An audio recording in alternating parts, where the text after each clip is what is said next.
नमस्कार दोस्तों, स्वागत है आप सभी का जीएस साधना के प्लेटफॉर्म पर। मैं रजत सिंह एक बार हाजिर हूँ फिर से। थोड़ा सा करंट अफेयर्स में लेट हो गया है। उसका कारण ये रहा है कि जैसे कि आपको पता है कि कुंभ चल रहा था, काफ़ी ज़्यादा भीड़ थी। तो परंपराओं का पालन करते हुए, है ना, सबको करना पड़ता है, क्योंकि परंपराएं जो हैं वो सभ्यता का पोषक हैं। ये परंपराएं ही हैं जो आपकी सभ्यता और संस्कृति को बना करके रखती हैं। तो उसके क्रम में कुंभ के स्नान के लिए जाना पड़ा, जिसकी वजह से करंट अफेयर्स के टॉपिक में विलंब हुआ है। अगली बार से करंट आपका Monday to Tuesday, hardly Tuesday वरना मंडे तक पड़ जाएगा। अब इसमें भी यही है कि कोशिश ही की जा सकती है, क्या पता इस समय लगन, शादी, विवाह समारोह सब चल रहे हैं जिसको करना पड़ता है, तो उसमें भी विलंब हो सकता है। तो 8:30 बजे की क्लास में हाजिर होंगे हम लोग, है ना। जो लोग नए हैं चैनल को लाइक, सब्सक्राइब, शेयर जरूर करें और ज़्यादा से ज़्यादा लोगों को भेजें जिससे सब्सक्राइबर बढ़ें। और सबसे पहले सबका प्रयास, हमारा प्रयास यही है कि आपकी हिस्ट्री पूरी की पूरी कंप्लीट हो जाए। ये ज़रूरी नहीं है कि ये वाला जो पेपर होने वाला है मई में आपका, इसके लिए टॉपिक आपका कंप्लीट हो जाए, लेकिन इसके लिए करंट अफेयर्स को कंप्लीट करने का हमारा पूरा प्रयास रहेगा। इसके लिए जैसे कि मैंने आपको बताया था कि दिसंबर की करंट आपको मिल जाएगी चैनल पे, ठीक है। अलग से प्लेलिस्ट है, 5 से 6 वीडियो हैं 1.5 घंटे के, 1 से 1.5 घंटे से ज्यादा का कोई वीडियो नहीं है, ठीक है। और जनवरी की करंट भी कंप्लीट करके आपको दे दी है, ठीक है। और फरवरी की करंट इस समय टू बी कंटिन्यूड है, ठीक है। तो 3 महीने की तो ये करंट हो गई। इसके अलावा मैंने आपको बताया था कि करंट अफेयर्स के लिए अप्रैल से लेकर के अक्टूबर तक की करंट भी जो एक मैगजीन है उससे हम कंप्लीट करवाएंगे, ठीक है। बाकी इसमें तो पूरा कंप्लीट हो गया। अब बचता है आपका नवंबर। तो एक तरीके से अगर नवंबर को छोड़ दीजिए तो लगभग अप्रैल से लेकर के और फरवरी तक पूरी करंट अफेयर्स आपकी हो जाएगी प्रिपेयर्ड, ठीक है। इसके लिए अलग अलग फीचर्स, जैसे पॉलिटी की श्रृंखला हो सकता है, 4 से 5 वीडियो की हो सकती है, ठीक है। ऐसे ही इकोनॉमी की रहेगी, एनवायरनमेंट की रहेगी, ठीक है, सोशल इश्यूज की रहेगी, जो जो सोशल इश्यूज रहे हैं, ठीक है। इस तरीके से कोशिश करेंगे कि हम ये करंट अफेयर्स भी कंप्लीट करते रहें। तो मई के पहले ये करंट अफेयर्स की श्रृंखला आपकी तैयार हो जाएगी और हिस्ट्री जो है वो उसी क्रम में चलती रहेगी 8:30 बजे लाइव के क्रम में। तो उससे क्या होगा कि करंट अफेयर्स आपकी तैयार हो जाएगी, हो सकता है कि हिस्ट्री आपकी तैयार हो जाएगी। लेकिन अगली बार 2026 के लिए current affairs plus history, geography, polity, economics, ये 4 विषय कंप्लीट रहेंगे, ठीक है। तो अभी के लिए करंट के लिए आप निश्चिंत होकर के जा सकते हैं, जितना पढ़ाया है उसी में से आ सकता है। सब्जेक्ट के लिए आप हिस्ट्री देख सकते हैं और जब पेपर की एनालिसिस हम करेंगे इस बार मई में, तो हम बात करेंगे कि कितने ज्यादा क्वेश्चंस आए हैं टॉपिक से, ठीक है। तो हिस्ट्री की क्लास में आप जुड़े रहिएगा। हिस्ट्री की क्लास में आप आइए, लाइव आइए। लाइव आने से क्या होता है कि इंटरेक्शन होता है और इंटरेक्शन बहुत इंपॉर्टेंट होता है, ठीक है। तो आज इतनी निश्चितता से इसलिए बात कर रहे हैं क्योंकि पहली बात तो इस सप्ताह सबसे इंपॉर्टेंट चीज रही है इकोनॉमिक सर्वे और बजट। बजट के लिए इंडिविजुअल वीडियो बना करके मैंने डाल दिया है, जिसका आपको जब डिस्क्रिप्शन डालेंगे उसमें आपको लिंक हम डाल देंगे बजट का, ठीक है। जब आप बजट पर जाएंगे तो बजट में कई सारी स्कीम्स आई हैं, ठीक है। कुछ पुरानी स्कीम्स भी हैं जिनको कंटिन्यूड किया है, जैसे हर घर जल मिशन जो है उसको गवर्नमेंट ने कंटिन्यूड किया है ना। जल जीवन शक्ति मिशन के तहत जो है उसको 2028 तक की बढ़ाने की बात की गई है, ठीक है। इसके अलावा एग्रीकल्चर से रिलेटेड कई सारी बात हुई हैं। तो कहने का मतलब यह है कि उसमें कई कई ऐसे ऐसे मिशंस हैं जिसको जा करके आपको देखना होगा कि वो मिशन किस मिनिस्ट्री के अंडर में आ रहा है और वो जो मिशन है वो कब लॉन्च किया गया था। जैसे मखाना बोर्ड के बारे में, मखाना बोर्ड इस्टेब्लिशमेंट की बात की थी, है ना। मखाना बोर्ड में क्या हुआ था, तो मखाना बोर्ड बिहार में ब्लैक डायमंड, तो बिहार से रिलेटेड चीजें थी। कहने का मतलब ये है कि जो बजट आपको डिस्कस किया है वो बजट का ओवरव्यू है, और लेकिन उसमें भी आपको भी कुछ काम करना पड़ेगा कि बजट में हमने जो डिस्कस किया है, जिस मिशन की बात की है, जिस बोर्ड की बात की है, उसमें वो किसके अंडर में आ रहा है, इतना तो आपको देखना पड़ेगा, ठीक है। तो बजट डिस्क्रिप्शन में हम डाल देंगे कि बजट में किन किन चीजों की बात हुई थी। और आता है इकोनॉमिक सर्वे। ठीक है, इकोनॉमिक सर्वे पे भी हम इंडिविजुअल वीडियो लेकर के आ जाएंगे। बाकी अब मान के चलिए कि अकेले हैं तो करंट की वीडियो रहेगी आपकी 2 दिन करंट की वीडियो रहेगी, ठीक है, या 1 दिन मानिए। मकसद मेरा ये है कि हम इसको 2 और 3 के रेशियो में बांटे। 2 और 3 के रेशियो में मतलब ये हो गया कि 1 दिन में हम आपकी वीकली करंट अफेयर जो कंटिन्यू चल रही है वो कंप्लीट कर दें, और नेक्स्ट 1 दिन की कम से कम 1 से 1.5 घंटे की क्लास आपकी ले लें अक्टूबर से लेकर के अप्रैल से अक्टूबर की जो करंट है उसके बारे में हम बात कर लेंगे। ठीक है, और रेस्ट 3 दिन में हम अपने सब्जेक्ट पे बात करेंगे। ठीक है, तो इस तरीके से कुछ प्रयास है पेपर तक ये, जिससे कि कम से कम करंट अफेयर्स के टॉपिक आपके क्या हो जाए, कंप्लीट हो जाए। ठीक है, तो बजट पे आया है तो ज्यादातर पेपरों में इस वीक में बजट पर चर्चाएं बहुत ज्यादा हुई हैं कि बजट कैसा था, एग्रीकल्चर सेक्टर के लिए कैसा था, एमएसएमईज के लिए कैसा था, है ना, मैन्युफैक्चरिंग सेक्टर के लिए कैसा था, मिडिल क्लास के लिए कैसा था। तो ज्यादातर पेपर में जो चर्चाएं हुई हैं वो बजट के इर्द गिर्द हुई हैं। बजट पे मैंने आपको पहले ही डिस्कशन कर दिया है कि बजट कैसा था, बजट में क्या क्या प्रोविजन दिए हुए हैं। ठीक है, बजट के अलावा अगर कुछ इंपॉर्टेंट चीजें थी पेपर में तो उनको निकाल करके हम आज डिस्कस करेंगे। ठीक है, बजट के अलावा कोई बहुत इंपॉर्टेंट इशू, मतलब ज्यादातर बजट पे रहा है तो टॉपिक कम है हमारे पास, लेकिन जितने टॉपिक हैं उनको हम ब्रीफली डिस्कस करेंगे। हो सकता है कि क्लास आपकी थोड़ी सी शॉर्ट रहे, लेकिन जैसा टॉपिक अच्छी बात है। अगर टॉपिक शॉर्ट है तो आपको रिवीजन करना है, और रिवीजन करने के बाद क्या करना है आपको, रिवीजन करने के बाद सब्जेक्ट पर आप प्रेशर या सब्जेक्ट पर आप अपना ध्यान केंद्रित कर सकते हैं।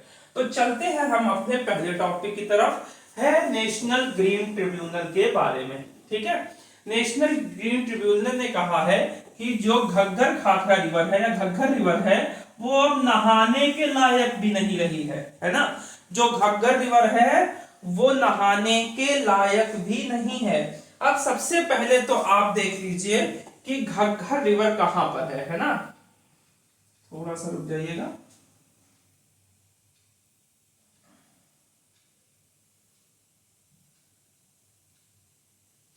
ये देखिए, ठीक है, उम्मीद करते हैं कि आपको दिख रहा होगा, है ना। यहां पर ये देखिए, ये घग्गर रिवर है। ठीक है, घग्गर रिवर है। घग्गर खाखरा रिवर जब आप पढ़ते हैं तो आप इंडस वैली सिविलाइजेशन में सबसे ज्यादा पढ़ते हैं। मैंने आपको बताया था कि घग्गर खाखरा रिवर के पास में ही एक तो आपका राजस्थान और एक हरियाणा की 2 इंपॉर्टेंट साइट इस नदी के किनारे थी। जब आप पेपर में जाइए तो सिंधु घाटी सभ्यता के विषय में इस बार बहुत अच्छे से पढ़ के जाइए, क्योंकि सिंधु घाटी सभ्यता से रिलेटेड क्वेश्चन आने की पॉसिबिलिटी सबसे ज्यादा है। उसका रीजन क्या है, इस बार न्यूज में काफी ज्यादा टॉपिक, जैसे कि हड़प्पा भी हमने करंट में डिस्कस किया था, न्यूज में था। ठीक है, और घग्गर खाखरा रिवर भी न्यूज में है ना, और तमिल में जैसी चीजें हुई थी, है ना, वो मैन्युस्क्रिप्ट को ढूंढने की बात कर रहे हैं। कहने का मतलब ये है कि इंडस वैली सिविलाइजेशन से रिलेटेड काफी हुआ है, तो इंडस वैली सिविलाइजेशन आप ज्यादा से ज्यादा देख करके जाएंगे। तो यहाँ पर घग्गर खाखरा रिवर के बारे में हम बात कर रहे हैं कि इंडस वैली सिविलाइजेशन में राजस्थान और हरियाणा की 2 इंपॉर्टेंट साइट कौन कौन सी थी। एक तो राजस्थान में पाई जाने वाली कालीबंगा, काले रंग की चूड़ियां, मैंने आपको बताया था जब पढ़ाया था, और हरियाणा में 2 कौन कौन सी, एक थी राखीगढ़ी और एक थी बनावली। ये दोनों या ये तीनों इंपॉर्टेंट साइट्स हमको देखने को मिलती हैं किसके, on the bank of Ghaggar khakhra river. Ghaggar khakhra river के किनारे पर ये सभ्यताएं पनपी थी, और वर्तमान समय में ये जो घग्गर खाखरा रिवर है, ये घग्गर खाखरा रिवर बहती है, और बहने के बाद थार मरुस्थल, यहाँ पर थार मरुस्थल है, इस थार मरुस्थल के पास जाने के बाद क्या हो जाती है, ये समाप्त या फिर विलुप्त हो जाती है। और आपको एक बात और हमेशा याद रखनी है, क्वेश्चन आ सकता है कि क्या घग्गर खाखरा रिवर एक वर्षवाहिनी रिवर है। वर्षवाहिनी रिवर, वर्षवाहिनी नदी, अर्थात इसका मतलब क्या होता है, जो पूरे वर्ष पूरे साल जिसमें पानी रहता है उसको वर्षवाहिनी नदी कहते हैं। पूरे साल क्या घग्गर खाखरा रिवर में पानी रहता है, तो इसका आंसर रहेगा नो। जैसे गंगा जो है वो उसमें पूरे वर्ष पानी रहता है, यमुना में पूरे वर्ष पानी रहता है।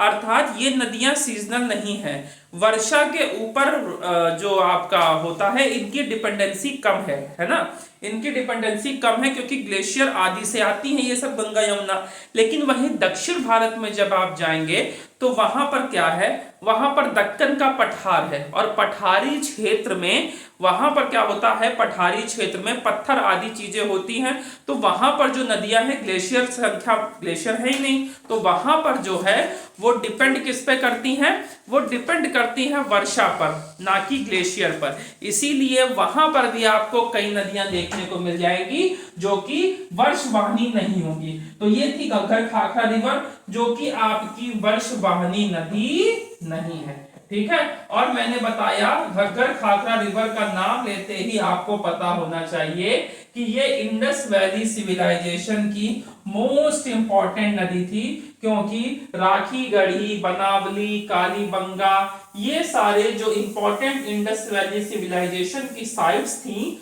वो आपको इसी नदी के किनारे देखने को मिल जाती है, ठीक है। ये निकलती कहां से है, तो ये ओरिजिनेट होती है, अर्थात इसका जो उद्भव है वो शिवालिक, हिमाचल प्रदेश की जो शिवालिक श्रेणियां है उससे इनका उद्भव होता है और ये थार डेजर्ट पे जाकर के क्या हो जाती हैं, विलुप्त हो जाती हैं। ये क्या करती है, ये राजस्थान में वर्तमान समय में भी इरिगेशन का बहुत इंपॉर्टेंट कह सकते हैं, बहुत इंपॉर्टेंट हो जाती है इरिगेशन पर्पस से घग्गर खाखरा रिवर, ठीक है। अब ये जो हाखरा रिवर है, जो मेरे मुंह से बार बार मैं कोशिश कर रहा हूं हाखरा का नाम ना लूं, लेकिन है ना कि जब हमने इतिहास में पढ़ा है घग्गर खाखरा तो हमारे मुंह से निकल आता है। घग्गर वास्तव में भारत में है और ये हाखरा रिवर कहां पर है, पाकिस्तान में है। तो ये माना जाता है कि ये पाकिस्तान वाली खाखरा रिवर और ये घग्गर रिवर पहले क्या थी, एक साथ बहती थी। तो ये घग्गर हाखरा रिवर इसीलिए इंडस वैली सिविलाइजेशन में बोला जाता है, क्योंकि आपको पता है इंडस वैली सिविलाइजेशन की मेजर सिटीज कहां पर थी, वर्तमान में जो पाकिस्तान है वहां पर मिलती है, लेकिन स्वतंत्रता के बाद ज्यादा साइट्स कहां पर मिलती है, भारत के अंदर भी देखने को मिलती है। तो ये जो हाखरा रिवर है ये पाकिस्तान में है, ठीक है, जो कि माना जाता है घग्गर रिवर का ही कॉन्टिन्यूइंग पार्ट है ये, ठीक है। अब इनको साथ में मिलकर क्या पढ़ा जाता है, इनको साथ में मिलकर पढ़ा जाता है घग्गर खाखरा रिवर। इसकी ट्रिब्यूटरी क्या है, ट्रिब्यूटरी का मतलब है सहायक नदी, ठीक है। जैसे यमुना की सहायक नदी कौन कौन सी है, चंबल, बेतवा, केन। गंगा की कई सारी सहायक नदियां हैं जिसमें से एक यमुना भी है, ठीक है। और इन दोनों के संगम पर जहां पर इस समय त्रिवेणी में महाकुंभ चल रहा है, ठीक है, तो उसी में इसकी ट्रिब्यूटरीज कौन सी हैं, तो एक तो हो गई कौशल्या रिवर, एक हो गई मारकंडा, सरस्वती, टांगरी और चौतान। यहां पर मोस्ट इंपॉर्टेंट हो जाता है, आपको यह पता होना चाहिए कि घग्गर खाखरा रिवर कहां से निकल रही है, कहां पर समाप्त हो जा रही है, इसके किनारे कौन कौन सी इंडस वैली सिविलाइजेशन की मेजर जो थी वो कौन कौन सी थी, ठीक है। अब कौन कौन सी थी मैंने आपको बताया था, कालीबंगा, राखीगढ़ी और बनावली, ठीक है। अब हुआ ये है, ये जो घग्गर खाखरा रिवर है इसको जो एनजीटी है, नेशनल ग्रीन ट्रिब्यूनल है, उसने कहा है कि ये अब नहाने के लायक नहीं बची है। पीने की तो बात अलग है, लेकिन ये नदी नहाने लायक भी नहीं बची है। क्यों, क्योंकि इसमें बीओडी की मात्रा बढ़ गई है। बीओडी की मात्रा क्या हो गई है, बीओडी की मात्रा बहुत ज्यादा बढ़ गई है। सर बीओडी क्या होता है, अब ये एक नया लेकर के आए हैं, तो इसको कहते हैं biochemical oxygen demand. Biochemical oxygen demand, इसका मतलब क्या है, देखिए जब पानी होता है तो पानी के अंदर बैक्टीरिया भी रहते हैं। इसको हम थोड़ा सा ऐसे समझते हैं, कलर बदल लें, अच्छा नहीं लग रहा है ना, इसको हम लोग कुछ ऐसे समझते हैं, जैसे पानी है, ठीक है, तो पानी के अंदर क्या होते हैं कि बैक्टीरिया होते हैं कि नहीं होते हैं। इन बैक्टीरिया को सरवाइव करने के लिए किसकी जरूरत होती है, तो इन बैक्टीरिया को सरवाइव करने के लिए ऑक्सीजन की जरूरत होती है। अच्छा सर ये बैक्टीरिया आए कहां से, तो ये जो होते हैं, पानी जब गंदा होता है तो गंदे पानी को ये क्या करते हैं बैक्टीरिया डिकम्पोज करते हैं। क्या करते हैं? डिकम्पोज करते हैं। कहने का मतलब ये है कि इनका भोजन क्या है? इनका भोजन गंदे पानी में जो पाए जाते हैं चीजें, उनको वही इनका क्या है? भोजन है। तो भोजन को जब ये करेंगे तो इनकी मात्रा क्या होगी? बढ़ेगी। जब इनकी बैक्टीरिया की मात्रा बढ़ेगी तो सरवाइव करने के लिए ऑक्सीजन ये क्या लेंगे? ज्यादा लेंगे। तो जब ज्यादा से ज्यादा ऑक्सीजन का यूज ये बैक्टीरिया करेंगे तो बाकी जो जो जंतु हैं या जो हैं जीव, उनको यहां पर सरवाइव करने के लिए ऑक्सीजन की मात्रा क्या हो जाएगी? कम हो जाएगी। क्या हो जाएगी? कम हो जाएगी। भाई पानी है, पानी में बैक्टीरिया है, पानी गंदा होता है, गंदे पानी को डिकम्पोज करते हैं। पानी जितना गंदा होगा उसमें बैक्टीरिया की मात्रा उतनी ज्यादा होगी। बैक्टीरिया जितना ज्यादा होगा ऑक्सीजन की जरूरत उसको उतनी ही ज्यादा पड़ेगी। तो उसके अंदर अलग जो कह सकते हैं हम लोग जीव जंतु रहते हैं, उनके लिए ऑक्सीजन की मात्रा कम पड़ जाएगी और वो क्या हो जाएंगे? मर जाएंगे। जिससे यहां पर क्या होगा? ऑक्सीजन का जो बायोकेमिकल ऑक्सीजन डिमांड है ये क्या हो जाएगा? बढ़ जाएगा। समझ में आया? क्या हो जाएगा? बढ़ जाएगा। इससे एक चीज समझ में आ रही है कि सर जैसे जैसे बायोकेमिकल ऑक्सीजन डिमांड बढ़ेगा, पानी गंदा, कहने का मतलब यह है कि पानी जितना गंदा होगा, पानी जितना गंदा होगा उसमें पानी के अंदर बायोकेमिकल ऑक्सीजन डिमांड उतनी ही ज्यादा होगी। या फिर यह पता करना हो कि पानी कितना गंदा है, उसके बायोकेमिकल ऑक्सीजन डिमांड को आप पता कर लीजिए तो आप बता सकते हैं कि पानी कितना गंदा है। तो यहां पर बताया जा रहा है कि ये जो बायोकेमिकल ऑक्सीजन डिमांड है, ठीक है, ये लगभग 2 से 3 गुना बढ़ चुका है। कितना बढ़ चुका है? 2 से 3 गुना बढ़ चुका है। जिससे पीना तो दूर, अब ये पानी नहाने लायक भी नहीं बचा है। ठीक है, तो हाई बायोकेमिकल ऑक्सीजन डिमांड जो होती है वो बताती है कि पानी में पॉल्यूटेंट कितना ज्यादा है, कि पानी कितना ज्यादा गंदा है। इस चीज को कौन बताता है? Biochemical oxygen demand. कैसे बताता है? तो ये बताता है कि पानी में डिसॉल्व ऑक्सीजन क्या है? वो कम हो रही है। तो पानी में डिसॉल्व ऑक्सीजन कम क्यों हो रही है बच्चों? क्योंकि ये जो ऑक्सीजन है वो ज्यादा से ज्यादा कौन यूज कर रहा है? बैक्टीरिया यूज कर रहा है। क्यों यूज कर रहा है? क्योंकि गंदे पानी को डिकम्पोज करने के लिए। इसीलिए वहां पर बायोकेमिकल ऑक्सीजन डिमांड की कमी हो रही है और जो घग्गर खारना रिवर है उसका पानी अब नहाने लायक भी नहीं बचा है। ठीक है, समझ में आया? पहला टॉपिक हमने देखा। अब दूसरे टॉपिक में हम बात करेंगे INSV तारिणी के बारे में। इसने पॉइंट नीमो को क्रॉस कर लिया है। तो सबसे पहले हमारे लिए इंपॉर्टेंट हो जाता है कि पॉइंट नीमो क्या है। तो जो साउथ पैसिफिक सी है ना, साउथ पैसिफिक सी, उसमें आपको देखने को मिल जाएगा। कहां पर आपको देखने को मिल जाएगा? साउथ पैसिफिक सी में पॉइंट नीमो आपको देखने को मिल जाएगा। ये जो पॉइंट नीमो है ये एक ऐसा क्षेत्र है जिसके आसपास कोई भी कह सकते हैं मैरीटाइम जो मरीन लाइफ यहां पर सरवाइव ही नहीं कर रही है। क्यों?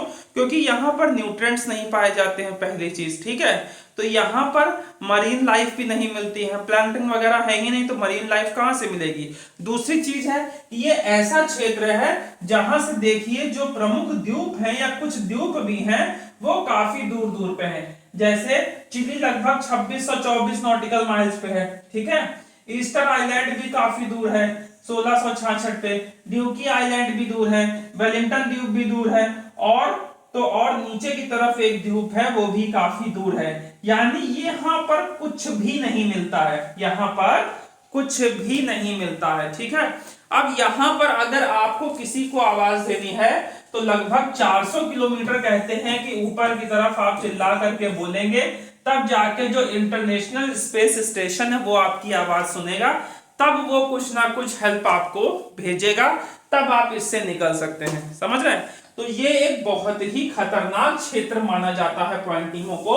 इसी पॉइंट नीमो को आईएनएसवी तारिणी जो है उसने क्या किया है, क्रॉस किया है। ठीक है, पॉइंट नीमो जो है वो एक आइसोलेटेड एरिया है। कहां पर है? साउथ पैसिफिक ओशियन में। ठीक है, जो जिसको हम क्या कह सकते हैं, ओशियानिक पोल ऑफ इनएक्सेसिबिलिटी कहते हैं। भाई यहां पर अगर आप हैं तो अगर आपको जरूरत पड़ी तो आप किसको बुलाएंगे? कोई एसएससी नहीं है आपके पास, तो इसीलिए से ओशियानिक पोल ऑफ इनएक्सेसिबिलिटी कहा जाता है। ठीक है, इसके अलावा क्या होता है, एक चीज और होती है कि यहां पर अगर आपको पॉइंट नीमो में कोई है और उसे बोट में कुछ किसी को बुलाना है तो लगभग 400 किलोमीटर ऊपर इंटरनेशनल स्पेस स्टेशन तक आवाज भेजनी होगी, तभी कोई व्यक्ति आपको सुन सकता है। ये जो पॉइंट नीमो है इसमें कोई भी मरीन स्पीशीज भी लगभग नहीं, पूरी तरीके से ना के बराबर है। अर्थात यहां पर कोई भी मरीन स्पीशीज नहीं है। और ये जो पॉइंट नीमो है इसको एक और नाम से जाना जाता है जिसको कहते हैं स्पेसक्राफ्ट ग्रेवयार्ड। क्यों कहा जाता है स्पेसक्राफ्ट ग्रेवयार्ड? क्योंकि जो सैटेलाइट, काफी हम लोगों को पता है कि सैटेलाइट जो भेजे जाते हैं वो धीरे धीरे क्या हो सकते हैं, समय के साथ खराब भी हो जाते हैं, तो उनको क्या होना होता है, वापस उतारना होता है। ऐसी किसी सेफ जगह पर उतारा जाए जहां पर किसी को भी कोई नुकसान ना हो, तो वो ज्यादातर कहां पर गिराए जाते हैं, पॉइंट नीमो में गिराए जाते हैं। इसीलिए इसको स्पेसक्राफ्ट ग्रेवयार्ड भी कहते हैं। तो इसके दो नाम हमने देखे, एक देखा ओशियानिक पोल ऑफ इनएक्सेसिबिलिटी, एक देखा हमने स्पेसक्राफ्ट ग्रेवयार्ड। ठीक है, तो यहां पर हो क्या रहा है कि जो आईएनएसवी तारिणी है, आप इसके बारे में बात कर लीजिए कि आईएनएसवी क्या है। तो ये क्या है, इंडियन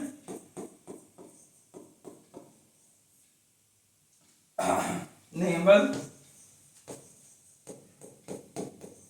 सेलिंग व्हीकल। ठीक है, ऐसे करके हर बार इंडिया भेजता है, इंडिया नहीं और कंट्रीज भी भेजती हैं। ये क्या करते हैं, ये अलग अलग स्थानों में जाकर के अलग अलग वाटर बॉडीज जो होती हैं उनके पानी को लाते हैं और फिर क्या कह सकते हैं कि उनका सर्वेक्षण करते हैं, जिससे हमें उनके बारे में पता चल सके। और या फिर कोई नया जीव जंतु यदि देखा जाता है तो उसके बारे में भी बात होती है। किसमें बात होती है? इसी में जब आईएनएस तारिणी भेजा जाता है। अब बात आती है, ये जो तारिणी है, ये जो इसका नाम रखा गया है तो तारा तारिणी टेम्पल के नाम पर रखा गया है, जो कहां पर है, जो उड़ीसा में स्थित है। ठीक है, कहां पर स्थित है? उड़ीसा में स्थित है। आईएनएस तारिणी जो था वो न्यूजीलैंड से जनवरी में न्यूजीलैंड को उसने क्रॉस कर दिया था, और ये जो था गोवा से 2 अक्टूबर 2024 को निकला था। और अभी जो सबसे खतरनाक क्षेत्र लग रहा था पॉइंट नीमो, आईएनएस तारिणी ने उसको भी क्रॉस कर दिया है। अब ये बड़ी सरलता से आगे की ओर बढ़ता जाएगा और जल्द ही पूरा चक्कर काट के वापस भारत में आ जाएगा। ठीक है, तो ये इंपॉर्टेंट बात थी आईएनएस तारिणी के बारे में। अब बात करते हैं हम ईडी के बारे में। ठीक है, पहले तो आप एनफोर्समेंट डायरेक्टरेट को देख लीजिए।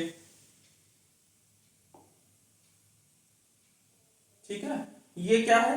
तो ये इकोनॉमी से रिलेटेड बहुत इंपॉर्टेंट इंस्टीट्यूशन है। ये क्या है? ये मिनिस्ट्री ऑफ फाइनेंस के अंडर में आती है। किसके अंडर में आती है? मिनिस्ट्री ऑफ फाइनेंस के अंडर में आती है। और ये एक लॉ इन्फोर्समेंट एजेंसी है। ठीक है, कैसी एजेंसी है? ये एक लॉ इन्फोर्समेंट एजेंसी है जो रिस्पॉन्सिबल होती है कि अगर कोई फाइनेंशियल क्राइम होते हैं उसको रोकने के लिए और उस पर क्या कह सकते हैं कि उस पर नियम कानून लगाने के लिए ये इन्फोर्समेंट एजेंसी होती है। इसका एस्टेब्लिशमेंट हुआ था 1956 में। और इसका हेडक्वार्टर कहां पर देखने को मिलता है? तो इसका हेडक्वार्टर हमको न्यू दिल्ली में देखने को मिलता है। इसके अंडर में जब बात आएगी तो इसके अंडर में फेमा, जिसको हम लोग जानते हैं फॉरेन एक्सचेंज मैनेजमेंट एक्ट। ठीक है, क्या नाम है? FEMA, foreign exchange management act 1999 और साथ ही साथ prevention of money laundering act के तहत ये क्या करती हैं, काम करती हैं, अर्थात इसके अंदर में ये दोनों आती हैं। अब क्या होता है, जैसे जब कोई क्राइम होता है तो एफआईआर रजिस्टर्ड की जाती है, की जाती कि नहीं की जाती है, फर्स्ट इंफॉर्मेशन रिपोर्ट। इसमें क्या होता है, इसकी कॉपी कई लोगों को बांट सकते हैं, अर्थात इसकी कॉपी को दिखाने ना दिखाने में कोई दिक्कत नहीं। एफआईआर अगर कोई मांगता है तो फिर आपको देनी पड़ेगी, आपको दिखानी पड़ेगी अगर कोई क्राइम होता है। जैसे वहां पर एफआईआर होती है वैसे ही ईडी के अंडर में होता है इन्फोर्समेंट केस इंफॉर्मेशन रिपोर्ट। इसमें क्या होता है, ये इनिशियल चीज होती है, क्या होती है, इनिशियल होता है, ये शुरुआत होती है। शुरुआत में सबसे पहले ECIR ही लिखी जाती है। ECIR लिखने के बाद क्या होता है कि आगे की प्रोसीडिंग क्या होती है, स्टार्ट होती है। लेकिन यहां पर एफआईआर से एक डिफरेंस है, एफआईआर की कॉपी और भी लोगों को दी जा सकती है, लेकिन ECIR की कॉपी और लोगों को देने के लिए बाइंड नहीं होती है ईडी, अर्थात ईडी ये ECIR को दिखाए ऐसा जरूरी नहीं है। तो अभी हाल ही में क्या हुआ है कि जो इन्फोर्समेंट डायरेक्टरेट है उसने जो ECIR है वो 16 कोऑपरेटिव बैंक और सोसाइटीज के अंडर में ECIR को क्या किया है, रजिस्टर्ड किया है। ठीक है, ये क्या होता है, ये फॉर्मल डॉक्यूमेंट होता है। कंप्लेंट लॉग, जो कंप्लेंट लॉन्च की जाती है उसका इनिशियल पेज होता है इसमें, ईडी में। मैंने आपको एग्जांपल दिया, जैसे एफआईआर होती है लेकिन एफआईआर की कॉपी किसी को दी जा सकती है, ECIR की कॉपी किसी को दी नहीं जाती है। ठीक है, तो ये होता है कि जब भी कोई इकोनॉमिक क्राइम्स होते हैं, फाइनेंशियल क्राइम्स होते हैं, उसके लिए ईडी क्या करती है, ECIR को रजिस्टर्ड करती है। ठीक है, अब चलते हैं अपने अगले टॉपिक की तरफ। 16 कोऑपरेटिव बैंक और सोसाइटीज के लिए ECIR लॉन्च की है। किसने लॉन्च की है, ईडी ने लॉन्च किया है। ईडी 1956 में एस्टेब्लिशमेंट हुआ था, है ना, फेमा और दोनों के तहत इसमें काम होता है। ठीक है, ईडी के बारे में इंपॉर्टेंट चीजें हम लोग देख चुके थे। ठीक है, अब हम देखते हैं आरबीआई के बारे में। आरबीआई ने एक्चुअली में 2021 में डिजिटल पेमेंट इंडेक्स लॉन्च किया था। क्या लॉन्च किया था, डिजिटल पेमेंट इंडेक्स। क्यों लॉन्च किया था, वो ये देखना चाह रहा था कि डिजिटल पेमेंट में कितनी ज्यादा हमारी क्या हो रही है, बढ़ोतरी हो रही है। इसके लिए आरबीआई क्या करता है, आरबीआई 2018 को बेस ईयर मानता है और इस समय भारत को पॉइंट देता है 100। कितना पॉइंट देता है, 100। और वो ये जो डिजिटल पेमेंट इंडेक्स है हर 3 माह पर लॉन्च करता है और 2018 में 100 पॉइंट दिए थे और वर्तमान समय में इसका पॉइंट बढ़ के हो गया है 465.33। और जबकि ये कब की रिपोर्ट है, ये रिपोर्ट है सितंबर की। ये कब की रिपोर्ट है, सितंबर 2024 में भारत को आरबीआई ने जो डिजिटल पेमेंट इंडेक्स है उसमें 465.33 दिया था और जो मार्च में कितना मिला है, मार्च में मिला था 445, यानी 20 पॉइंट की हम छलांग लगा गए। भाई क्यों नहीं लगाएंगे, आज सबसे बड़ी बात है यही डिजिटल पेमेंट। पहले संसद में हंसी उड़ाई जा रही थी कि आप उम्मीद करते हैं कि एक सब्जी बेचने वाला को आप 2-2 रुपए क्यूआर कोड करेंगे। पहले इसको ये कल्पना में हंसी मात्र था, लेकिन भारत के अंदर इसको क्या है, इसको परिणित करके दिखा दिया, इसको पूरे विश्व के देशों में दिखा दिया कि आज सब्जी वाले से लेकर के सबके पास क्यूआर कोड है। और तो और शादी के कार्डों में भी क्यूआर कोड है, शादी कार्ड आता है उसके नीचे क्यूआर कोड भी बना होता है। सब बढ़िया है ना।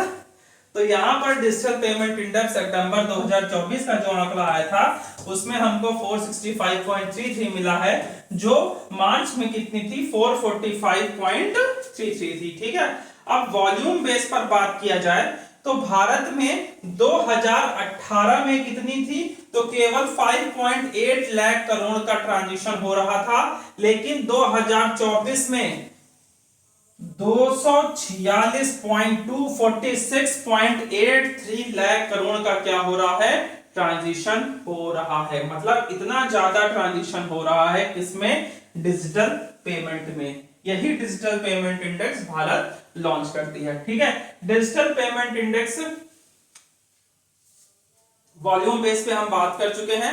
अब बात करते हैं कि शेयर कितना है। तो 2000 लगभग 83% के आसपास, यानी जो इसका राइज हो रहा है वो 34% 2019 में, और 2024 में कितना राइज हो चुका है 83%। अब हम इसको और भी बढ़ाना चाहते हैं, ठीक है, कितना करना चाहते हैं, अब हम इसको और भी बढ़ाना चाहते हैं, ठीक है। तो हुआ ये क्यों है, तो ये हुआ इसीलिए है क्योंकि हमारा जो डिजिटल पेमेंट है वो बढ़ रहा है। लेकिन इसमें एक रिपोर्ट में एक बात और कही गई है कि डिजिटल पेमेंट बढ़ रहा है, लेकिन एक्चुअली पहले जो आईएमपीएस, नेफ्ट, आरटीजीएस होते थे, इनके परसेंटेज में क्या हुई है, गिरावट देखी गई है, ठीक है। लगभग 17% के आसपास आज लोग आईएमपीएस, नेफ्ट और आरटीजीएस करते हैं। लेकिन इसके आने से क्या हुआ है कि ज्यादातर लोग क्या कर रहे हैं, यूपीआई का यूज करके पेमेंट कर रहे हैं, ठीक है। तो ये बहुत बड़ी बात है कि कितना बड़ा अमाउंट है जिसमें पेमेंट हो रहा है, डिजिटली भारत पेमेंट कर रहा है, ठीक है। तो ये कैसी रिपोर्ट थी, ये 3-3 माह पर लॉन्च होती है, ठीक है। बेस ईयर 2018 रखा गया था डिजिटल पेमेंट इंडेक्स के तहत, 3 माह पे लॉन्च होती है, 2021 से स्टार्ट हुई थी, और अभी जो हाल ही में रिपोर्ट हुई है उसमें 465.33 देखा गया है सितंबर में, जिसमें 20 पॉइंट की छलांग किसने मारी है, भारत ने मांगी है, ठीक है। अब देखते हैं टाइगर पॉपुलेशन के बारे में। टाइगर पॉपुलेशन में एक नई स्टडी आई है जिसमें बताया जा रहा है कि भारत में टाइगर पॉपुलेशन जो है वो पिछले 2 डिकेड्स थे 30% की दर से भारत में टाइगर्स की संख्या क्या हो रही है, बढ़ रही है। अगर हम बात करते हैं कि कितनी संख्या बढ़ रही है, तो लगभग कह सकते हैं जो मैक्सिमम है, देखिए वैसे तो नहीं निकाला जा सकता है, लेकिन मिनिमम 3169 टाइगर है, और जब मैक्सिमम की बात करते हैं तो 3965 शायद है, ठीक है। और जब एवरेज निकालते हैं तो एवरेज पॉपुलेशन टाइगर की जो है 3925, ये देखिए लिखा है, ठीक है।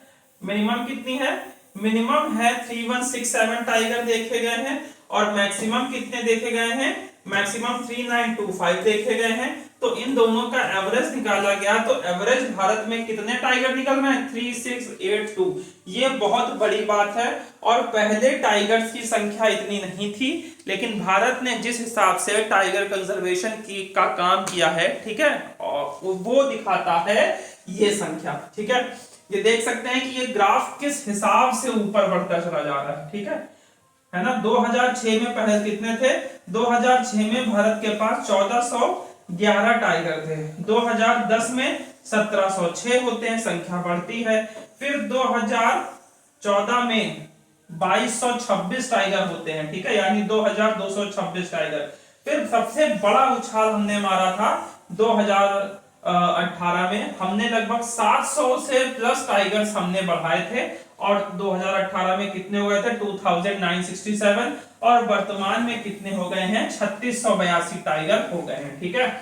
अगर हम बात करते हैं कि कितने टाइगर कहां-कहां पर हैं, तो सबसे ज्यादा टाइगर कहां पर देखने को मिल रहे हैं, आंख बंद करके मारिएगा, मध्य प्रदेश में। उसके बाद कहां पर हैं, कर्नाटक में है, ठीक है। तो आपको 2 याद रखने हैं, एमपी और कर्नाटक, ठीक है। कहां पर सबसे ज्यादा टाइगर देखने को मिल रहे हैं, एमपी और कर्नाटका में सबसे ज्यादा आपको देखने को मिल रहे हैं टाइगर, ठीक है। अब टाइगर के बारे में थोड़ी बात कर लेते हैं। टाइगर का साइंटिफिक नेम क्या है, पैंथेरा टिग्रिस है, ठीक है। और ये क्या है, आईयूसीएन की जो लिस्ट है उसमें इसको इंडेंजर्ड कैटेगरी में रखा गया है। तो कितने टाइगर हैं, 30%, पिछले 2 डिकेड से 30% की दर से टाइगर्स की संख्या में भारत क्या कर रहा है, वृद्धि कर रहा है। और एवरेज भारत में टाइगर की संख्या कितनी हो गई है, 3682, ठीक है। और जिसमें सबसे ज्यादा कहां पर आपको देखने को मिलता है, सबसे ज्यादा एमपी, और एमपी के बाद कहां पर देखने को मिल रहा है, कर्नाटक में, ठीक है। अब बात करते हैं 4 न्यू वेटलैंड सिटी घोषित हुई हैं, ठीक है, रामसर साइट्स के अंतर्गत। एक्चुअली होता क्या है कि 2 फरवरी को वेटलैंड डे मनाया जाता है। क्या मनाया जाता है, वेटलैंड डे। सर ये क्यों मनाया जाता है, तो वेटलैंड डे इसलिए मनाया जाता है कि ईरान का एक शहर है रामसर, ठीक है, ईरान का एक शहर है रामसर। यही रामसर शहर में क्या होता है, रामसर कन्वेंशन होता है 1971 में, ठीक है। ये देखिए ईरान के रामसर शहर में 2 फरवरी 1971 को होता है, क्या होता है, रामसर कन्वेंशन होता है। और यह तब से हम मनाते हैं वर्ल्ड वेटलैंड डे। इस रामसर कन्वेंशन में कहा क्या गया था कि हम जो यूज करेंगे किसका, जो वेटलैंड होते हैं उनका जो यूज करेंगे वो सस्टेनेबल यूज ऑफ वेटलैंड की बात की थी। अर्थात आप वेटलैंड का यूज तो करिए लेकिन समावेशी रूप से यूज करिए, है ना, सस्टेनेबल रूप से यूज करिए, ऐसी बात कही गई थी इस रामसर कन्वेंशन जो कि 1971 में हुआ था। ठीक है, और ये फोर्स कब से हुआ, 1975 में। ठीक है, कब से फोर्स हुआ था, 1975 में। इसके बाद रामसर लिस्ट है इसमें। ठीक है, अब यहां पर क्या है, तो भारत के अंदर वेटलैंड की संख्या कितनी थी, 85। कितनी थी, 85। अभी हाल ही में 4 घोषित हो गए, तो टोटल संख्या कितनी हो गई, 89। तो कहां कहां पर हुई है, एक तो हुई है, कौन कौन सा है, सकरकोटई बर्ड सेंचुरी, और कौन सी है, थेरीथंगल बर्ड सेंचुरी। ये दोनों सेंचुरी कहां पर आपको देखने को मिलती है, तमिलनाडु में। इस तरीके से तमिलनाडु में टोटल वेटलैंड साइट्स की संख्या कितनी हो गई है, 20। और सबसे ज्यादा वेटलैंड साइट्स कहां पर आपको देखने को मिलती हैं, तो उसका आंसर भी होगा तमिलनाडु। ठीक है, तो यहां पर 2 हुई है, कौन कौन सी हो गई है, सकरकोटई बर्ड सेंचुरी और थेरीथंगल बर्ड सेंचुरी को यहां पर नई रामसर साइट्स में इसको क्या हुई है, एंट्री मिली है। ठीक है, उसके बाद कौन सी है, उसके बाद है खेचियोपल्ली वेटलैंड, कहां पर पाया जाता है, सिक्किम में पाया जाता है। इसके अलावा उधवा लेक, ये कहां पर है, झारखंड में। तो एक झारखंड में उधवा लेक को मिले हैं, सिक्किम में केचियोपल्ली को मिला हुआ है, और तमिलनाडु में 2 रामसर साइट घोषित हुई हैं, सकरकोटई और थेरीथंगल बर्ड सेंचुरी को। इस तरीके से दोनों कहां पर है, तमिलनाडु में वेटलैंड साइट्स की संख्या कितनी हो गई है, 20। और इस तरीके से भारत में सबसे ज्यादा वेटलैंड कहां पर देखने को मिलता है, तमिलनाडु में। ठीक है, कब ये हुआ है, 2 फरवरी को हुआ है, क्योंकि 2 फरवरी को क्या मनाया जाता है, वर्ल्ड वेटलैंड डे। ये क्यों मनाया जाता है, क्योंकि ईरान के रामसर शहर में क्या हुआ था, 2 फरवरी को ही 1971 में कन्वेंशन हुआ था, जो कि इनफोर्स हुआ था 1975 में। इसमें बात कही गई थी कि जो वेटलैंड है उसका यूज कैसे करेंगे, सस्टेनेबल रूप से यूज करेंगे। अब लोकेशन बेस्ड इंपॉर्टेंट टॉपिक हो जाता है कुर्दिस्तान। एक्चुअली होता क्या है, ये देखें आप, यहां पर देखिए, ये है Turkey, Syria, Iraq, Iran, Armenia. ठीक है, फर्स्ट वर्ल्ड वॉर होती है, क्या होती है, first world war. First world war के बाद होती है सेवरेस की संधि। इस सेवरेस की संधि में होता यह है कि ये कुर्दिस्तान वाले अपना एक अलग देश की मांग कर रहे थे। तो ये सेवरेस की संधि में कहा जाता है कि ठीक है, आपको हम क्या करेंगे कि अलग से एक देश बना करके दे देंगे और इसमें आप क्या करेंगे, रहेंगे। लेकिन उसके बाद क्या होता है, लौसाने की संधि होती है। क्या होता है, लौसाने की संधि होती है। तो 2 संधि याद रखिएगा, एक हो गई सेवरेस की संधि, ठीक है, कौन सी संधि हो गई, सेवरेस की संधि, ठीक है, और दूसरे नंबर पर कौन सी हो गई, लौसाने की संधि। ठीक है, अब ये जो लौसाने की संधि और सेवरेस की संधि होती है, ये 2 संधि क्यों इंपॉर्टेंट है, क्योंकि दोनों संधि कुर्दिस्तान से रिलेटेड है। सेवरेस की संधि जो होती है वो सेवरेस की संधि फर्स्ट वर्ल्ड वॉर के समय में होती है, और यहाँ पर ये कह देते हैं कि ठीक है, हम आपको क्या करेंगे, अलग से कुर्दिस्तान स्टेट बना करके दे देंगे। लेकिन फिर लौसाने की संधि में इनको मना कर देते हैं, और जो कुर्दिस्तान के रीजन होते हैं इनको आसपास के कंट्रीज में ही बांट दिया जाता है, जिसमें से टर्की, सीरिया, इराक, ईरान और आर्मेनिया को बांट दिया जाता है। अब यहाँ पर क्या हुआ, यहाँ पर भारत ने क्या किया है, मेडिकल सप्लाई प्रोवाइड की है। भारत किसी भी देश के साथ हमेशा जब वो किसी संकट की स्थिति में होता है तो भारत सदैव खड़ा होता है। तो भारत ने क्या किया है, मेडिकल सप्लाई किया है, किसको किया है, कुर्दिस्तान को। ठीक है, अब कुर्दिस्तान के बारे में बात कर चुके हैं। अब कुर्दिस्तान कहां कहां पर है, तो जो ईस्टर्न टर्की है, नॉर्दर्न इराक है, वेस्टर्न इराक है, और सीरिया और आर्मेनिया के भी छोटे छोटे पार्ट्स में कुर्दिस्तान देखने को मिल जाता है, जहां पर कुर्द लोग आपको देखने को मिल जाते हैं। ठीक है, अब यहां पर कैपिटल इरबिल, ये सारी बातें हैं। अब यहां पर अगर बनता है तो फिर वहां पर क्या होगा, वहां पर जाग्रोस माउंटेन्स देखने को मिल जाएगा। एक माउंटेन और है, टॉरस माउंटेन। ठीक है, जाग्रोस और टॉरस माउंटेन आपको देखने को मिल जाएगा। और यहां से बहने वाली 2 प्रमुख नदियां हैं, कौन कौन सी है, ज़ैब रिवर और टिग्रिस रिवर। ठीक है, पेपर में क्वेश्चन आ सकता है कि इसमें कौन कौन सी रिवर है उसके बारे में बताइए, तो वो बता दीजिएगा। और जैग्रोस और टॉरस माउंटेन्स यहाँ पर देखने को मिलती हैं, इसके बारे में बता दीजिएगा। और ये भी बता दीजिएगा कि कौन कौन से स्टेट्स में ये क्या है, फैली हुई है। ठीक है, अब चलते हैं अपने अगले टॉपिक की तरफ। अगला टॉपिक है कर्नाटक ने यूथनेशिया को क्या किया है कि अलाउ किया है। एक्चुअली सरकार ने, गवर्नमेंट ने भी अलाउ किया है, लेकिन जो यूथनेशिया भारत में है वो कौन सी है, वो पैसिव यूथनेशिया है। यूथनेशिया दो टाइप्स की होती है।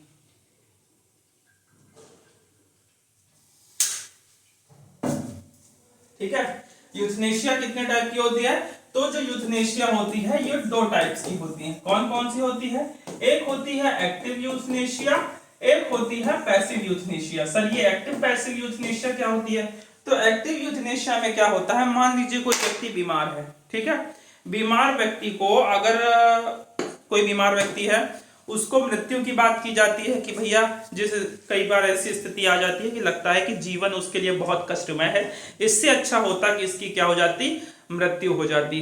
तो वहां पर दो सिचुएशन बनती है, या तो आप उसको अलग से कोई एक ऐसी मेडिसिन सप्लाई कर दीजिए जिससे उसकी मृत्यु बंद हो जाए, या तो क्या होता है कि वो जिस चीज के ऊपर निर्भर है, जैसे वेंटिलेटर हो गया है ना, फूड पाइप हो गई, फूडिंग पाइप जो होती है, ये सारी चीजों को क्या करो, हटा दो। जैसे उसे वेंटिलेशन से हटा दोगे, अर्थात जीवन जीने के लिए उसे जो चीजें प्रोवाइड की जा रही थी उसको डॉक्टर बंद कर देगा और फिर वो क्या होगा, समाप्त हो जाएगा, है ना। ये बातें आती हैं यूथनेशिया में। तो जो सेकंड वाली है, जिसमें क्या होता है, अलग से आपको कोई डोज नहीं देनी होती है, जिस पर वो निर्भर कर रहा है, जिस चीज के ऊपर जिंदगी चल रही है उसको समाप्त कर दिया जाता है, उसे कहते हैं पैसिव यूथनेशिया। अर्थात वेंटिलेशन, फूडिंग पाइप या जो दवा चल रही हो जिसके ऊपर वो जिंदा हो उसको समाप्त कर दिया जाता है। लेकिन क्रिटिकल कंडीशन में ही ऐसा किया जाता है, तो वो किस में आती है, पैसिव यूथनेशिया में। ये भारत में अलाउ है, एक्टिव यूथनेशिया भारत में अलाउ नहीं है। ठीक है, 2018 में भी इसमें एक केस आता है, ठीक है, जिसमें यह बात की जाती है कि यूथनेशिया है, तो उसमें बताया जाता है कि जैसे article 21 right to life with dignity की बात करता है, तो वैसे ही डिग्निटी के साथ मृत्यु को भी मिलना भी क्या है, एक फंडामेंटल राइट है। ये बात आती है कौन, सुप्रीम कोर्ट अपने जजमेंट में बनाता है। तो उस हिसाब से यूथनेशिया जो है वो अलाउ है भारत में, लेकिन कौन सी, पैसिव यूथनेशिया। लेकिन ये पैसिव यूथनेशिया को देने के लिए भी मेडिकल बोर्ड बनता है, जो डॉक्टर वहां पर काम कर रहा होता है, अर्थात जो उस पेशेंट को देख रहा है वो, उसके अलावा दो अलग डॉक्टर, ये एक बोर्ड बनता है। फिर उस बोर्ड को क्या होता है कि वो सजेस्ट करता है, फिर अदर से टीम आती है, वो भी उसको रिकॉग्नाइज करती है, और फिर वो पैसिव यूथनेशिया उसको देने के लिए क्या होता है, पैसिव यूथनेशिया उसको दी जाती है। अर्थात एक लंबा चौड़ा प्रोसीजर है। तो कर्नाटक ने क्या किया है, कर्नाटक ने पैसिव यूथनेशिया को क्या किया है, अलाउ किया है। ठीक है, कर्नाटक सेकंड स्टेट, पहला कौन सा है, केरला है, और दूसरा स्टेट कौन सा बना है, कर्नाटक है, जो डायरेक्टिव ही क्या है, इसको इंप्लीमेंट करने की बात करता है। ठीक है, और ये पैसिव यूथनेशिया भारत में टोटली अलाउ है, इसके बारे में हम बात कर चुके हैं। ठीक, अब इसमें केस के बारे में बात की तो 2011 में Aruna Shanbaug versus union of India case होता है। फिर 2018 का मोस्ट इंपॉर्टेंट केस होता है जो यूथनेशिया से रिलेटेड होता है, common cause versus union of India. इसी में यह कहा जाता है कि आर्टिकल 21 जो है वो right to life with dignity के साथ साथ यहाँ पर क्या होता है कि मृत्यु के लिए भी डिग्निटी के साथ मृत्यु की भी बात यहाँ पर करता है। फिर 2023 में इसको बताया जाता है कि किस प्रकार से यूथनेशिया को होल्ड किया जाएगा, है ना, इन सब चीजों को 2023 में बात की जाती है। इस प्रकार से ये था क्या, यूथनेशिया। ठीक है, मुझे लगता है आपको यूथनेशिया का जितना टॉपिक है वो समझ में आ गया होगा। अब चलते हैं आगे चलते हैं स्वरेल के बारे में। तो स्वरेल नाम से है रेल, यानी ये क्या है कि ये रेलवे मिनिस्ट्री ने निकाला हुआ है ऐप स्वरेल। इसमें क्या होता है, देखिए अभी आपको टिकट बुक करने के लिए IRCTC पे जाकर के लॉगिन करना होता है ना, जब आप ट्रेन के अंदर होते हैं तो फूडिंग के लिए एक अलग ऐप है। तो लेकिन यहाँ पर स्वरेल सारी चीजों को एक ही प्लेटफॉर्म पर ला दिया गया है with the help of SwaRail app से। इसमें क्या होगा, यहाँ पर आप ट्रेन को सर्च कर सकते हैं, PNR स्टेटस देख सकते हैं, ठीक है, और क्या कर सकते हैं, आप टिकट बुक कर सकते हैं, ट्रेन के अंदर क्या कर सकते हैं, फूड को ऑर्डर कर सकते हैं, कहने का मतलब यह है कि आप सारा सब कुछ आप सिंगल प्लेटफॉर्म पर ला करके रख दिया है, ठीक है। इसको कहते हैं वन स्टॉप सॉल्यूशन दिया है रेलवे मिनिस्ट्री ने। लेकिन अभी ये किसमें है, अभी ये शुरुआत के टेस्टिंग पर्पस में अभी ये टेस्ट हो रहा है। शुरुआत के 1000 यूजर्स इसको यूज करेंगे और फिर जल्द ही एंड्रॉयड और आईओएस प्लेटफॉर्म पर इसको लॉन्च कर दिया जाएगा। तो अभी जो अलग अलग ऐप यूज करने पड़ते हैं उसकी जगह पर एक सिंगल प्लेटफॉर्म पर रेलवे से रिलेटेड सभी चीजें आ जाएंगी, ठीक है। सॉरी को इसको डेवलप किसने किया है, तो डेवलप किया है centre for railway information system CRIS ने, ठीक है, मिनिस्ट्री ऑफ रेलवे के बिहाफ पे। अर्थात किसने किया है, CRIS centre for railway information system ने, ठीक है। इसमें क्या क्या चीजें फीचर बताई गई, रिजर्व एंड अनरिजर्व टिकट की बुकिंग कर सकती हैं, ठीक है, प्लेटफॉर्म पार्सल बुकिंग कर सकते हैं, PNR क्वेरी कर सकते हैं, फूड का ऑर्डर कर सकते हैं ट्रेन के अंदर, ठीक है।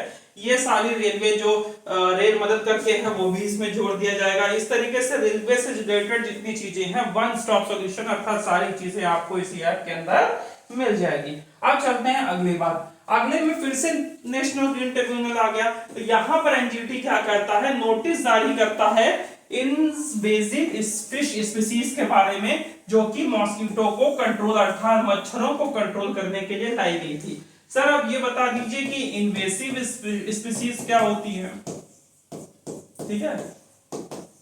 जैसे जंगल होता है, जंगल में शेर का अपना एक एरिया होता है कि नहीं होता है, और जब दूसरा शेर वहां पर आता है उस एरिया में तो उसकी उस शेर से लड़ाई होती है, जो जीतता है उसका वो एरिया हो जाता है। तो यहां भी क्या होता है कि कुछ ऐसी स्पीसीज होती हैं जो उस पर्टिकुलर एरिया में निवास नहीं कर रही होती हैं, ये कहीं पर बाहर से आ जाती हैं। जब बाहर से आ जाती हैं तो वहां पर रहने वाली स्पीसीज के साथ इनका क्या होता है, रिसोर्स को लेकर के लड़ाई होती है। अब जब रिसोर्सेस को लेकर के लड़ाई होगी तो जाहिर सी बात है कंपटीशन क्या हो जाएगा, बढ़ जाएगा। तो जब कंपटीशन बढ़ जाता है तो इसका प्रभाव किस पे पड़ता है, वहां की रहने वाली लोकल स्पीशीज पे। तो इसीलिए जो अब यहाँ पर क्या होता है, तो भारत में मॉस्किटो को कंट्रोल करने के लिए 2 इन्वेसिव स्पीशीज ला करके छोड़ दी जाती हैं, ठीक है। एक होती है आपकी रेनबो फिश और दूसरी होती है मॉस्किटो फिश, ठीक है। ये देखिए, इसके बाद हम लोग देखेंगे रेलवे फिश के बारे में। तो हुआ क्या है कि इसका प्रभाव वहां की लोकल स्पीशीज को पड़ा है, जिसके कारण नेशनल ग्रीन ट्रिब्यूनल जो एनजी है उसने कहा है, सेंटर से कहा है कि आप ये जो हाईली इन्वेसिव स्पीशीज हैं या जो एलियन फिश स्पीशीज हैं मॉस्किटो कंट्रोल के लिए आप लाए हैं, इसको सस्टेनेबल मतलब ठीक तरीके से यूज करिए। ऐसा ना हो कि नेट जो आपकी अपनी स्पीशीज हैं इन पर कोई प्रभाव पड़े, ठीक है। अब ये लाई की हुई हैं तो मच्छरों को नियंत्रित करने के लिए, ठीक है।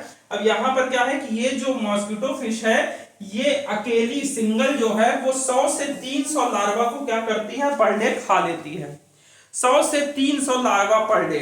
होता क्या है कि मच्छर जो होते हैं वो अंडे कहां पर देते हैं, पानी में देते हैं, पानी की ऊपरी सतह पर देते हैं, लार्वा में देते हैं। तो जब लार्वा को खा लेंगे तो अगले अंडे या मॉस्किटो अगले नहीं पनपेंगे, जिससे उस क्षेत्र में क्या होगी, मच्छरों की संख्या में कमी होगी। इस पर्पज से 2 इन्वेसिव स्पीशीज लाई गई थी, एक थी मॉस्किटो फिश और दूसरी थी रेनबो फिश। इसका नाम क्या है, इसका नाम है पोइसीलिया रेटिकुलेटा, ठीक है। अच्छा, जो मॉस्किटो फिश है वो गल्फ ऑफ मैक्सिको में देखने को मिलती है, ठीक है। कहां पर देखने को मिलती है, गल्फ ऑफ मैक्सिको में और मिसिसिपी रिवर में देखने को मिलती है। और ये जो पोइसीलिया रेटिकुलेटा है ये क्या है, ये नॉर्दर्न साउथ अफ्रीका और जो कैरेबियन आइलैंड है उसमें देखने को मिलती है। ये भी क्या होती है, ये भी जो लार्वा होता है उसको खाती है मच्छरों के, ठीक है। देखिए, मॉस्किटो लार्वा को क्या करती है, खाती है, जिससे मॉस्किटो की संख्या कंट्रोल करती है। IUCN स्टेटस में इसको क्या दिया गया है, लीस्ट कंसर्न दिया गया है, ठीक है। अब बात करते हैं अगला, international big cat lines. Actually होता क्या है कि हम लोग जानते हैं 1973 में हमने क्या किया था,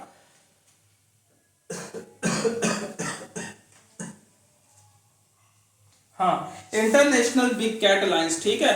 एक्चुअली हुआ क्या था, हमने 1973 में प्रोजेक्ट टाइगर स्टार्ट किया था। स्टार्ट किया था कि नहीं स्टार्ट किया था, कब स्टार्ट किया था, तब 1973 में।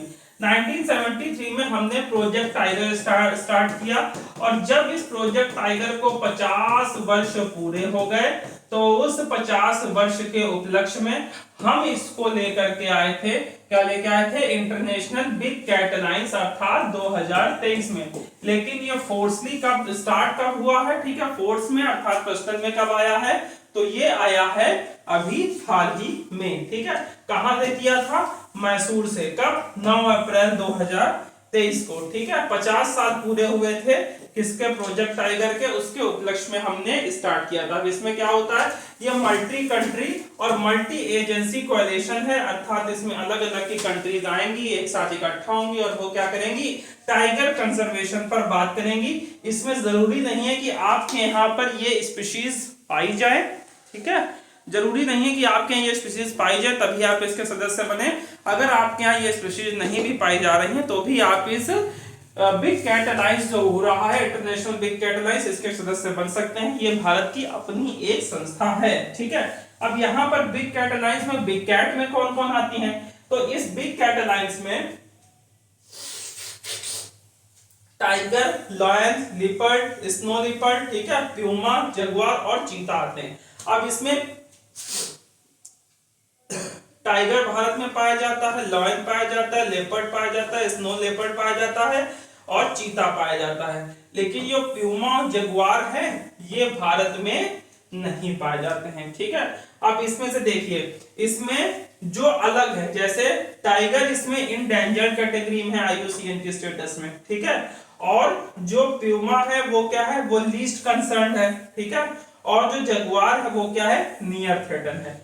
इन तीनों को याद रखिए। बाकी जितनी बिग कैट हैं वो किस स्टेटस में है, वो वल्नरेबल स्टेटस में है। तो कौन कौन है, टाइगर इंडेंजर्ड में है, लीस्ट कंसर्न में कौन है, प्यूमा है, जगुआर किस में है, नियर थ्रेटन में, ठीक है।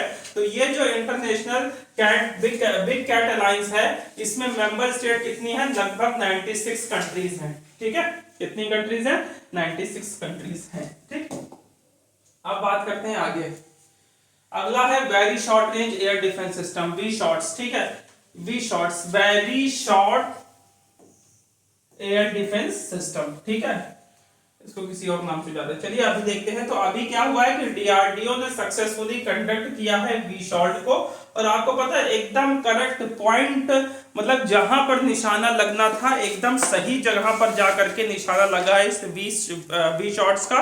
और सबसे बड़ी बात है, ये कैसी है, ये इंडिजियस है, अर्थात ये भारत की अपनी ही है, जो कि ये देखिए इंडिजीनियस है, अर्थात भारत की अपनी है। ये मेक इन इंडिया प्रोग्राम को भी क्या है, आत्मनिर्भर भारत जैसी चीजों को भी क्या है कि प्रमोट कर रही है, जिससे क्या होगी, रशिया और अमेरिका जैसे कंट्रीज पे जिस पर हमारा क्या है कि डिफेंस के ऊपर हम निर्भर रहते हैं, वो निर्भरता कम हो जाएगी, डॉलर की बचत होगी, डॉलर की कीमत भी क्या होगी, बचेगी, ठीक है। और इसमें सबसे बड़ी इंपॉर्टेंट बात क्या है कि ये जो एयर डिफेंस सिस्टम है, जो छोटे छोटे ड्रोन होते हैं, छोटे हेलीकॉप्टर होते हैं, इनको हवा में मार गिराने की ताकत रखता है ये वी शॉट्स, ठीक है। और ये इतना हल्का होता है कि सिंगल व्यक्ति भी इसका यूज कर सकता है। रेंज क्या है, तो लगभग कह सकते हैं शॉर्ट रेंज है तो इसकी रेंज काफी कम होती है, लगभग 8 किलोमीटर के आसपास इसकी रेंज देखी जा सकती है, ठीक है। रैपिडली इसका यूज किया जा सकता है। तो ये थे आज के टॉपिक जिसके बारे में हमने डिस्कस किया। इसके अलावा 2 चीजें और हुई हैं जिसको मैंने नहीं डाला है, मैं सोच रहा हूँ उसके लिए देखता हूँ, अगली बार डिस्कस करेंगे, अभी चीजें और बढ़ जाएं। जैसे जो इलीगल माइग्रेंट्स अमेरिका में उनको बुलाया गया है, ठीक है, उसमें से 200 की संख्या हुई थी, लेकिन भारत में पहुंचे कितने हैं, 100। और यहाँ पर जो यूज किया गया है वो आर्मी प्लेन्स का यूज किया है, जिसकी वजह से मैक्सिको और कनाडा ये दोनों अमेरिका से नाराज हैं। ये कह रहे हैं कि क्या ये कोई कैदी थे जिनको आप भेज रहे हैं, लेकिन इंडिया को कोई प्रॉब्लम नहीं है, इंडिया ने उन 100 लोगों को मतलब वापस बुला लिया है। वापस में हो सकता है कि 100 लोग और आए, 200 लोगों के भेजने की बात की गई थी, लेकिन इसमें से 100 आए। इसके अलावा एक वाक्य बहुत इंपॉर्टेंट है कि ट्रेड वॉर की स्टार्ट हो चुकी है। अमेरिका यहाँ पर क्या है कि अमेरिका ने पहले इंपोर्ट ड्यूटी बढ़ाने, टैक्स को बढ़ाने की बात की थी मैक्सिको और कनाडा से, और इसके साथ साथ चाइना में 10% भी बढ़ाने की बात की थी, लेकिन फिर ट्रंप अपनी बात से पीछे हट जाते हैं और अभी कुछ समय के लिए मैक्सिको और कनाडा पर जो टैक्स बढ़ाने की बात की थी उसको वो कम कर दिए हैं, लेकिन चाइना पर अभी इम्पोज करने की बात चल रही है। तो अभी ये चीज़ पूरी क्लियर हो जाए तब फिर इस पर हम अगले हफ्ते बात करेंगे, ठीक है। तो आज के लिए इतना ही, आज का टॉपिक यही खत्म होता है। Thank you very much.